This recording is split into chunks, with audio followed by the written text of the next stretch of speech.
क्या अवस्था है घर?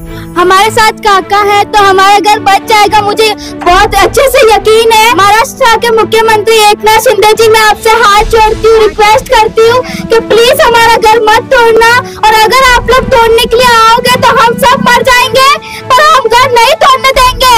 यही हम सबका कहना है। रिक्वेस्ट करतोय की आम्हाला घरच्या बदली घर द्या, कसं पण करून रहते हैं। और सबका कितने लोग का यहाँ पे घर जा रहा है, लेकिन हम यही चाहते हैं कि हमें घर के बदले घर मिले। मुख्यमंत्री आणि मुख्यमंत्र्यांना म्हणून निवेदन करतो या लाडक्या बहिणींना त्यांचा खऱ्या अर्थाने सन्मान। टॉप 10 महाराष्ट्र न्यूज चॅनल मधून मी दीपक कोटेकर पुन्हा एकदा नालासोपारातील विजयलक्ष्मी नगरचा मुद्दा ऐरणीवरती आलेला आहे।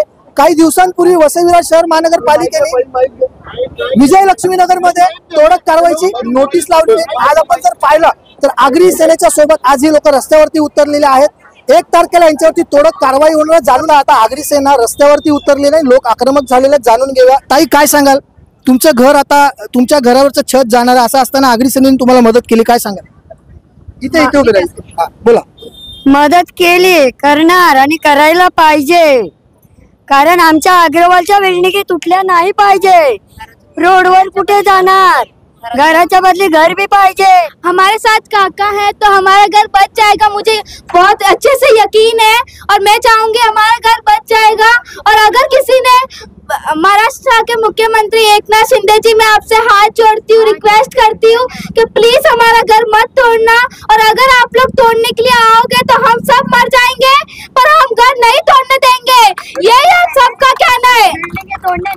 म्हणजे आज आपण जर पाहिलं तर एक लहान मुलगी मुख्यमंत्र्यांना सांगते की आमचं घर नका तोडू, घरच्या बद्दल घर पाहिजे। आम्ही 25 वर्ष झाले थोड्या दुसऱ्याची भांडी घासून घर बनवलेलं आहे, तेव्हा मुख्यमंत्रीला आम्ही सांगतोय की आम्हाला घरच्या घरी द्या, आम्ही भांडी घासून राहतोय इथे। मुख्यमंत्रीला आम्ही रिक्वेस्ट करतोय की आम्हाला घरच्या बदली घर द्या, कसं पण करून, नाहीतर आम्हाला तिथेच मरून जाणार। आणि आम्ही काका साहेबांचे पण आभार मानतोय। हा बोलो। हमें घर के बदले घर चाहिए, बाकी कुछ नहीं। सोबत कैलास पाटील, तुमची काय भूमिका असणार आहे? कुठेतरी आता लढण्याची वेळ आली, लढायला आम्ही रस्त्यावर उतरणार, पण त्याच्या अगोदर एकदा माननीय माईक द्या। हॅलो, आता माझं बोलणं झालं सगळ्यांसमोर। खासदार साहेबांनी शब्द दिलेला आहे की मुख्यमंत्री आणि उपमुख्यमंत्र्यांबरोबर लवकरच 4 दिवसामध्ये मीटिंग ठेवतात आणि याच्यातून तोडगा काढण्याचं आश्वासन खासदार हेमंत सावराजींनी दिलेलं आहे।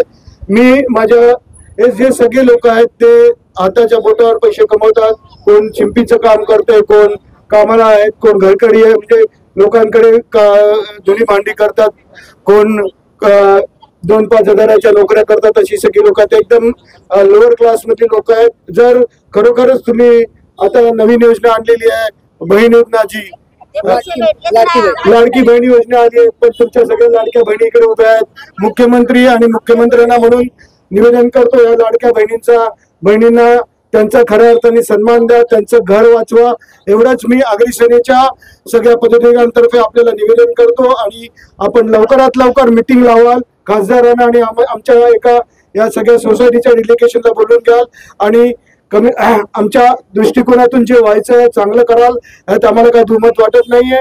त्याच्यामुळे 4 दिवस आपण वाट बघू। आपण कोर्टाची केस सुप्रीम कोर्टात पण लढतो, खालच्या कोर्टात पण आपण अपिलात गेलेलो आहोत, आम्ही न्यायालयीन गोष्टी पण लढत आहोत, पण न्यायालयीन गोष्टीला वेळ लागतोय, कागद सगळे पत्राची पूर्तता करता करता वेळ लागतोय, त्याच्यामुळे आम्हाला थोडं टायमिंग पण पाहिजे आणि त्याच्यात आमचाच विजय होईल, कारण 15 वर्षापेक्षा जास्त लोक राहतात आहेत। जो मालक म्हणतोय की मी विकलेले नाही, त्याच्यातली दोघांनी जमीन एका पॉवर ऑफ अग्रीमेंटच्या नावाने जे बिल्डर होते त्यांना दिलेली पण आहे। म्हणजे ज्या लोकांनी जे हायकोर्टामध्ये प्लीडिंग केलेलं आहे त्यांनी समोरचे जे 4-5 सोसायटी आहेत त्याच्या मी डायरेक्ट एलिगेशन करतोय, त्याचा जो वकील होता त्याला मॅनेज केलेला आहे, त्यांना पैसे दिलेला आहे आणि ह्यांना माहिती नाही आहे की आम्ही घर तोडायला तयार आहे असं यांच्या 5 सोसायटीकडून लिहून घेतलेलं आहे। यांना कोणाला माहिती नाही आहे, त्याच्यात अनिबंध आहेत आणि त्यांनी खोटे पेपर तयार करून मी म्हणेन त्यांना वेगळं सांगून सह्या करून घेऊन गेलेले आहेत।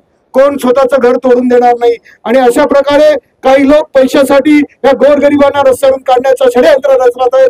त्याच्यासाठी आगरी सेना यांच्याबरोबर ताकदीने उभी राहील. थँक्यू. आगरी सेना या लोकांबरोबर ताकदीने उभं राहील असं म्हणणं आगरी सेनेचे महाराष्ट्र उपाध्यक्ष कैलास पाटील काका यांचं आहे. असं असताना पाहण्यासारखं ठरेल की येणाऱ्या काळामध्ये आगरी सेनेची भूमिका नेमकी काय असेल.